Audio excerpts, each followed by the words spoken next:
In this two-part video series, we'll look at the IP SLA feature. This first part will examine what it is and how it works. Part 2 will cover monitoring and how to troubleshoot. IP SLA is used to verify reachability along a path or the status of an appliance interface or VRRP. The goal is to prevent black holes and intelligently redirect traffic along another valid path. The primary use case is monitoring Internet breakout or other Cloud Internet Provider SSE paths. A probe is sent every second via ICMP or HTTP to a remote destination along these paths to determine reachability. If the destination responds, the path is good and the pass-through tunnel available for selection by the business intent overlay. If all configured destinations do not respond, the path is bad and the tunnel removed from selection until one of the destinations begins responding again. This removes it from the overlay as a possible destination for Internet flows. Let's look a little more closely at how it works. Click on Config Business Intent Overlays, click on Default Overlay for example, and click on the Breakout Traffic to Internet and Cloud Services button. Here you can see the preferred policy order, which defines how Internet flows are treated. You can place several different services into this list by dragging them across. They are used top-down.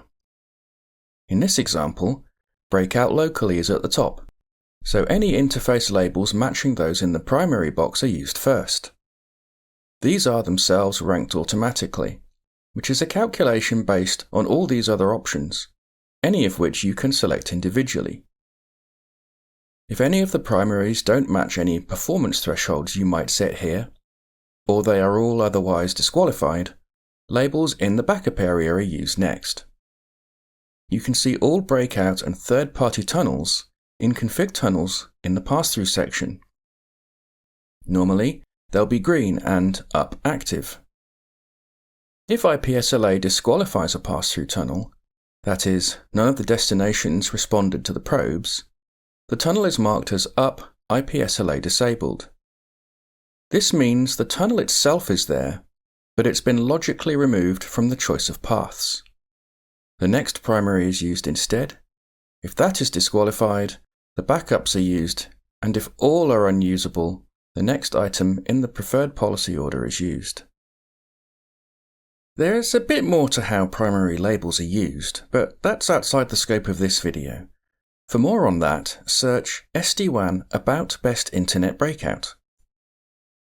Next, let's look at where the IP SLA is actually configured for Internet breakout. Click on the pencil icon next to Breakout Locally using these interfaces.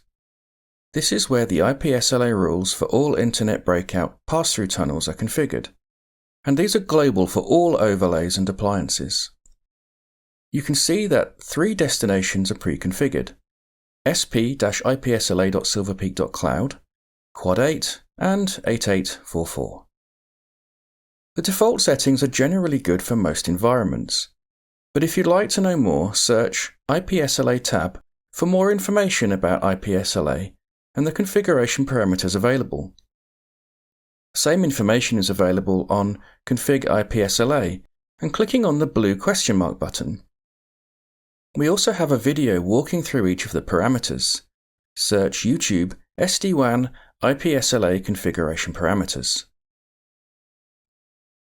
IP SLA is also embedded into other SSE integrations, such as HPE SSE, Zscaler, Netscope, etc., each of which have their own IP SLA button and are separate from the Internet breakout configuration we just looked at. It can also be used to monitor other things, such as the state of a local appliance interface, or VRRP.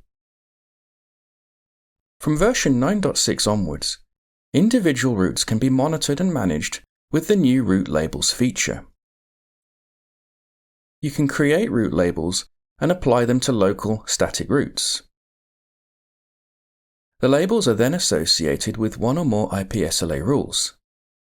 The IP SLA rules monitor the configured destinations as usual, but can now dynamically control the status of static or announce-only routes through the route labels. route labels are used in the action section of an IP SLA rule. Using route labels with IP SLA rules improves network reliability by preventing traffic from being sent via unreachable routing table entries. It also removes the need to create manual IP SLA rules per route. And that's all for this part. In the next part, we'll look at monitoring and troubleshooting.